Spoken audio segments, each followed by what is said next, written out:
তো হ্যালো সবাইকে, তোমরা সবাই কেমন আছো? আশা করছি তোমরা সবাই খুব ভালো আছো, আর আমিও কিন্তু বেশ ভালো আছি। তো চলো তাহলে আজকে ভিডিওটা স্টার্ট করা যাক। তো আজকে হচ্ছে কি জামাই ষষ্ঠী, আর প্রত্যেক বছর তো আমরা মামার বাড়ি যাই, কোনো কোনো বছর হয় না, তো দ্যাটস যেতে পারি না। আর এইবারে হচ্ছে দিদমা এখানে রয়েছে, তার মানে তো জামাই ষষ্ঠী তো এখানে হবেই। তো যাই হোক, তো আজ সারাদিনে কী কী করছি সেগুলো কিন্তু তোমাদের সাথে অবশ্যই শেয়ার করবো, আর তোমরা কিন্তু দেখতে থাকো। So stay tuned. আর এখানে দিদমা কিন্তু সমস্ত কিছু পুজোর সব কিছু জিনিসপত্র রেডি করে রেখেছে। দিদমা আর মা যাবে পুজো দিতে, আর মাও কিন্তু উপোস করে এই ষষ্ঠীর উপোসটা। দিদমা হাসো একটু, হাসো। এই রে বাবা, এরম হাসতে বলিনি আমি, ঠাকুর।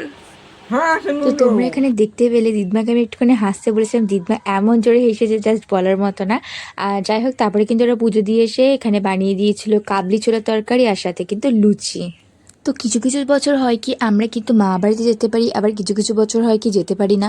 তখন দিদমা ওই কি বলে দরজার ওপরে না কোথায় বেশ মোট কথা ফোঁটা দিয়ে দেয়, এরকম মানে ফোঁটা বলে না, মানে ষষ্ঠী করে দেয়।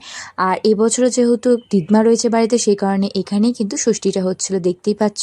আর এখানে মা ওই হলুদের মধ্যে যে তেল হলুদ যে থাকে সেখানের মধ্যে সুতোগুলো বাঁধছিল। আর মা যেহেতু ষষ্ঠী উপোসটা করে, তো সেই কারণে হাতে বাঁধবে আমাদের, আর দিদমা কিন্তু বাবার হাতে বেঁধে দেবে।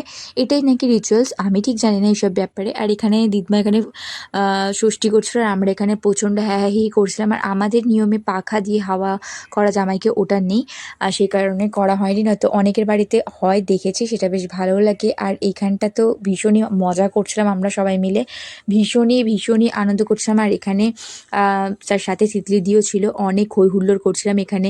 যখনই একটা একটা করে বলা হচ্ছে তখনই আমরা দিদমাকে একটুখানি খেপিয়ে দিচ্ছিলাম। তো দিদমা একটু রেগে যাচ্ছিলো, যেহেতু এক তো সকাল থেকে না খেয়ে রয়েছে, তারপরে অনেকটা দেরি করে দিতে বসেছিল ষষ্ঠী করতে, বারবার ফোঁটা বলছি, ষষ্ঠী করতে বসেছিল। তো সেই কারণে রাগিয়ে দিচ্ছিলাম যে খিদে পেয়ে গেছে কিনা, এই ওই হ্যান ত্যান হাবিজাবি বলে। তারপর কিন্তু ওই যে সুতোগুলো দেখতে পাচ্ছ, সেটা কিন্তু মা একটা রেডি করে রেখেছে, ওটা তাড়াহুড়ো করে করেছিল একটা বাবার জন্য, তারপরে আমাদের জন্য করবে। তো সেই কারণে ওটা করে দেওয়ার পরে মা দিদমাকে দিয়ে দিয়েছে, আর দিদমার তো সমস্ত রকমের আশীর্বাদ করে প্রদীপের তাপ দিয়ে সব হাবিজাবি যা যা রিচুয়ালস আছে আর কি, সেগুলো করার পরে কিন্তু বাবার হাতে বেঁধে দিয়েছে। আর তারপরে আমিও ভাবছিলাম যে আমার হাতেও বাঁধবে, এসব পড়তে কিন্তু আমার খুবই ভালো লাগে। ওই মা উলু দাও, দিদমা উলু দাও। পুরো সাপের মতো হবে। শাকটা বাজা, সাপটা তুমি বাজ- হাতে দেবো? এই রে, আপনি দেবেন না? এই পয়সা দিয়ে পয়সা দিয়েছি। দিয়ে কি হবে? ও বাবা বাবা, আর টাকাটা ব্যাস ওটা পয়সা নামিয়ে দাও। দিলেই হবে, ওটা আর- নামিয়ে দিলেই তারপর কিন্তু বাবাকে এইগুলো খেতে দিয়েছিল, আর আমাদের কিন্তু সেদিনকে নিরামিষ খেতে হয়, আর আঁশ খেতে নেই। আর এখানে বাবা বলছে এরকম ফটো তুললে কি হবে, এটা তো নিরামিষ জিনিস, এখানে যখন মাংস থাকবে তখন ফটো তুলবি, তো এসব বলছে।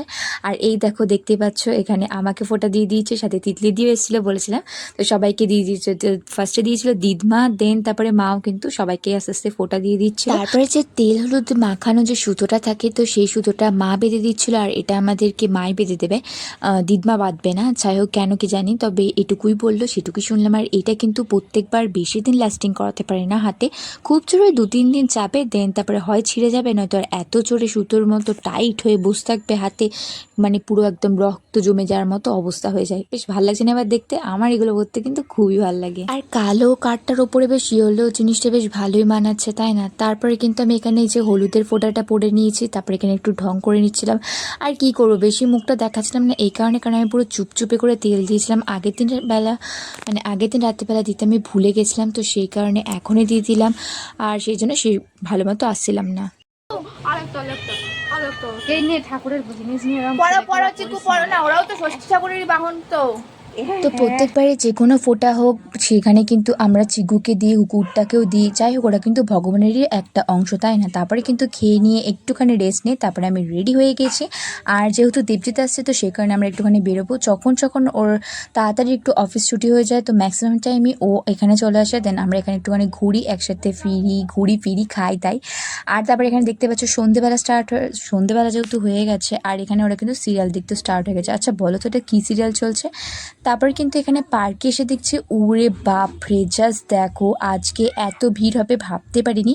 জামাই ষষ্ঠী বলে কথা, তা বলে এত ভিড় হবে তো ভাবতেই পারছি না। মারাত্মক ভিড় হয়েছে, মনে হচ্ছে বিশাল বড় একটা ওকেশন চলছে। আর এদিক থেকে কিন্তু দেবজিতের আমি এখানে ফুচকা খাবো বলে দাঁড়িয়ে রয়েছি, আর এখানেও আমাকে কি একটা বলেছে যার জন্য আমি রেগে গেছিলাম, দেখতে পাচ্ছ। আর তারপরে কিন্তু আমাদের এখানে ফুচকাও দিয়ে দিয়েছিল।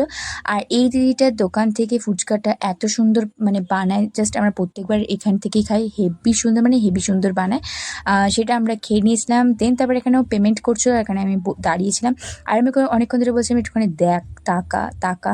তো বারবার ও তখন থেকে লোকটাকে অনেকবার করে ডেকেছে, আর আসলে ওর তো অনেক জোরে ভয়েস, তো সেই কারণে 3-4 বারে বেশি না ডাকলে তো মানে দোকানটা শুনতেই পায় না। তারপরে কিন্তু আমরা এখানে এই দোকানটা দাঁড়িয়েছিলাম, আর তারপর ভাবছিলাম যে এখান থেকে কী খাওয়া যায়। তো বলছিলাম একটুখানি তাহলে পাপড়ি চাট খাওয়া যাক, তো সেই কারণে। আর পাপড়ি চাট আমার তো ভীষণই ভালো লাগে, আর সাথে দেবজিতেরও ওর বেশি ভালো লাগতো, কারণ ওর থেকে থেকে তারপরে আমি এই সমস্ত খাচ্ছি। কারণ খুব একটা আমি এই সমস্ত জিনিস পছন্দ করতাম না, যেমন ভেলপুরি তো আমি একদমই পছন্দ করি না, পাপড়ি চাটটা যাওয়াও ভালো লাগে, ভেলপুরিটা আমার একদমই ভালো লাগে না। তো আমি সেটা জানতাম না যে ভেলপুরি আর পাপড়ি চাটের মধ্যে দুটো আকাশ পাতাল তফাৎ। যাই হোক, তারপরে কিন্তু এখান থেকে খেয়ে নিয়েছিলাম হচ্ছে গিয়ে একটুখানি মোমো, আর এই মোমোটা কিন্তু দারুণ ছিল খেতে। আর এখানে মোটামুটি, তবে খুব একটা যে চিকেনটা মানে স্যুপটা ভালো থাকে, বাট চিকেনের যে স্টাফিংটা সেটা অতটা বেশি থাকে না।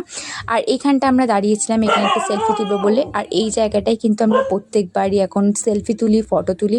আর এই জায়গাটা নতুন করেছি শুধু আমরা বলে না, এখানে কিন্তু অনেক কেউ দাঁড়িয়ে দাঁড়িয়ে সেলফি তোলে, অনেক শর্টস ভিডিও তোলে, সেই কারণে। তো যাই হোক, তো তারপরে কিন্তু এখানে বাড়ি চলে এসেছিলাম। তো আমি জাস্ট এইমাত্র বাড়ি পৌঁছালাম, আর দেবজিতের দিক থেকে বাড়ি চলে গেছে। তো যাই হোক, তো আজকে এই ছিল ভিডিওটা। সেরকম ভিডিও ক্লিপ নিতে পারিনি আজকে সেরকমভাবে। যাই হোক, তো এই ছিল আজকে ভিডিওটা। কেমন লাগলো তোমরা জানিও। দেখা হচ্ছে একটা নেক্সট ভিডিওতে। আর হ্যাঁ, যারা যারা আমার চ্যানেলটা এখনো সাবস্ক্রাইব করেনি তারা কিন্তু অবশ্যই সাবস্ক্রাইব করে দিও। সো টাটা, বাই বাই সবাইকে, love you so much guys, and good night.